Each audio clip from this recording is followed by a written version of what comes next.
Hey guys, welcome back to the channel. Welcome to another video. We're going to be talking about the big breaking news coming out of Manchester United and from David Ornstein in particular today, stating that Manchester United are very close to announcing the signing of one Christian Eriksen. Obviously, Eriksen's future has been talked about a lot this transfer window. There's been a lot of options available to the free agent as of right now. A chance to stay at Brentford was on the table, as well as a return to Spurs. But it does seem that he has chosen Manchester United as the destination for his football for next season, as his next club. And it's quite an interesting story that is developing here. We're going to be talking about what it means for Christian Eriksen and for Manchester United and everything else in between. But before we get any further, I would like to remind you all to please like the video and also subscribe if you're new. Both things are always done for be greatly appreciated. But for now, let's get into this video talking about Christian Eriksen joining Manchester United. It seems that this is pretty much a done deal, especially if you believe what David Ornstein is saying on Twitter. He said, he took to Twitter earlier today to say, exclusive, Christian Eriksen has verbally agreed to join Manchester United as a free agent. 30-year-old playmaker has communicated desire to play for Manchester United and accept a 3-year deal. Contract needs to be finalised and medical conducted before move complete. So the feeling obviously there is that he has chosen Manchester United over the other teams that were available to him or possibly available to him, and that whilst he'll always be respectful and thankful for Brentford in particular for obviously allowing him to get back into football and playing football once again after that horrific incident that happened in the Euro 2020 last year for him in Denmark's game against Finland. And whilst he'll always obviously be respectful towards his former club of Tottenham, obviously a fellow Premier League rival, shall we say, of Manchester United, then obviously, you know, it goes without saying that he spent many years there and obviously had some good memories there and everything along them lines. It's Manchester United and Erik ten Hag that he wants to play for and wants to go on for moving forward. And look, it kind of makes sense, really. He's 30 years of age. I know Manchester United aren't the massive club that they once were, but they still have the pull of being Manchester United, I guess, and having the allure of being Manchester United, one of the most successful teams in world football, one of the most successful teams, or the top 2 most successful teams in England, obviously, still. So it does kind of make sense then that he'd want to kind of jump ship while possible, and obviously playing under Ten Hag, he can really help with that kind of project that he's got going on over there. So it does kind of make sense, and like I say, it's a big thing for Eriksen. It kind of is now, and he kind of sees having a new lease of life, especially like I say with what happened last year with obviously the cardiac arrest that took place in the Euros for him, and or his medical and health issues since being called into question. Obviously he couldn't play in Serie A with Inter anymore because of the kind of device he had fitted on him to monitor that kind of situation. But then Brentford obviously allowed him a gateway back into the Premier League, a gateway back into football, a gateway back into a top flight division. And like I said, I think he'll always be respectful and grateful with that. And I think he genuinely did consider staying on at Brentford as the offer was on the table for him. I just think that he just couldn't pass up an opportunity to obviously go to, with all due respect to Brentford, of course, a bigger club that's in a slightly better position, shall we say, or looking to put themselves in a much better position for the future in terms of a long-term project that obviously Erik ten Hag is overseeing right now. And he played very well for Brentford last season. Like, there were a lot of question marks, like I say, over him and over his ability. Could he still cut it at the top level after what had obviously happened to him? But he played very well for Brentford. He helped them find some really good form towards the back end of the season. He gave them a new direction of attack. Brentford were mainly using their fullbacks and wingers, but he came in and gave them another gateway to attack through the centre of the pitch. And obviously with what he brings to the table, he obviously helped Brentford a lot in giving them some good form.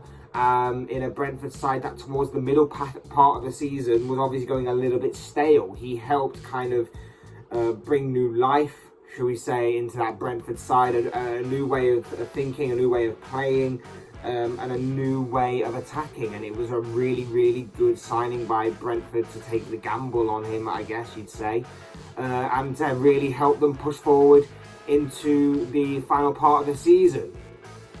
I think obviously we know what he brings to a squad, we know what he brings to the table. His technical ability is very good.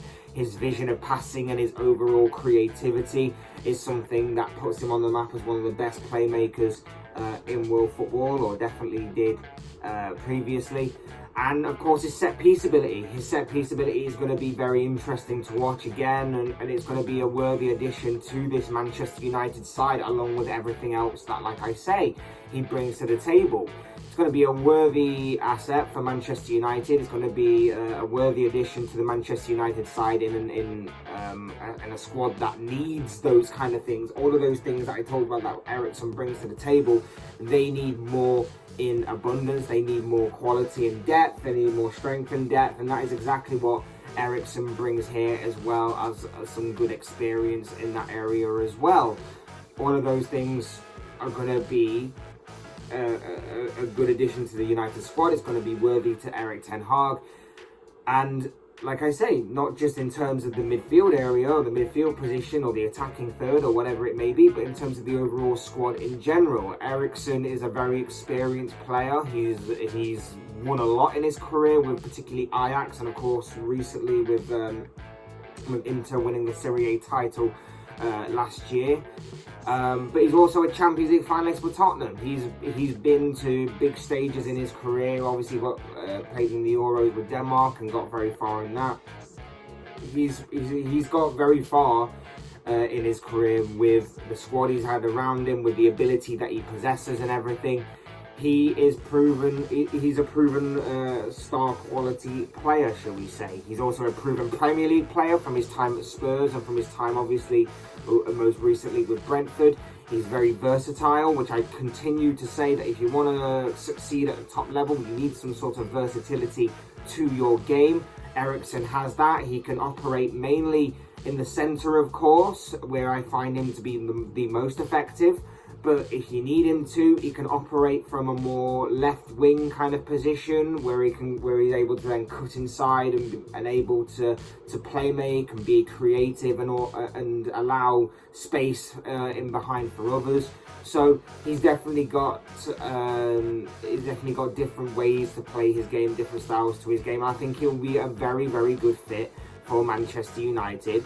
And like I say, for a free transfer of a 30-year-old playmaker who's still playing very well and has still proven that he can be at the top of his game, you can't really go wrong. I actually applaud Manchester United on what has been some a very rare piece of smart business, it seems. I know that United are obviously talking a lot about bringing in Frankie de Jong and bringing in a couple of other players as well.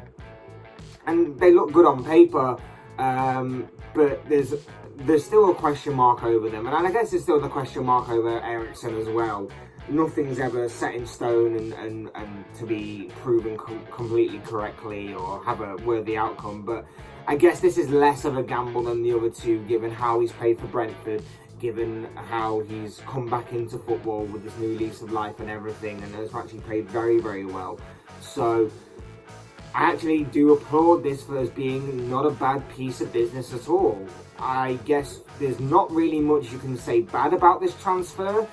The only slight thing you might say is maybe his age. He's 30 years of age. He'll be 31 by the end of next season. It doesn't quite fit in with the Erik ten Hag way of putting his faith in younger players and youth players and everything. But for United to try and get back to where they want to be, which is, for the time being at least, their initial goal being to get back into the top four, back into Champions League football and everything, he is definitely going to be of some use to help at least start the Erik ten Hag project. That is basically what he's going to be used for, to start things off. It's a big name in football still. Eriksen is still a big name within football. He's still a very, very good player, very good for what Man United are looking for in order to strengthen in key areas in the midfield and the attacking third and everything. And I think that he, despite obviously his age, like I say, will be a worthy asset because of what he brings to the table in terms of his quality, ability, Premier League proven talent, and of course his experience as well. It's a very good piece of business by Manchester United in my opinion. But of course, as I always say, these are just the thoughts, comments, opinions, predictions, whatever you want to call it, of this guy. I want to know what you guys think. What do you make of the news that Christian Eriksen is on the verge of joining Manchester United on a free transfer? I think that this is a very good deal personally, but what do you guys think? What are your own thoughts, your comments, opinions, predictions, feelings, whatever you want to call it? I'd love to read them all down below in the comment section. It's short, it'll make interesting reading. Otherwise, hit that like button on the way out if you enjoyed the video. Subscribe if you're new or want to see more content like this. But things are always and probably greatly appreciated. And as always, thank you all so much for watching and listening. I've been Fletch. This has been another Fletch Talks video. And I will see you and speak to you all again soon in another video.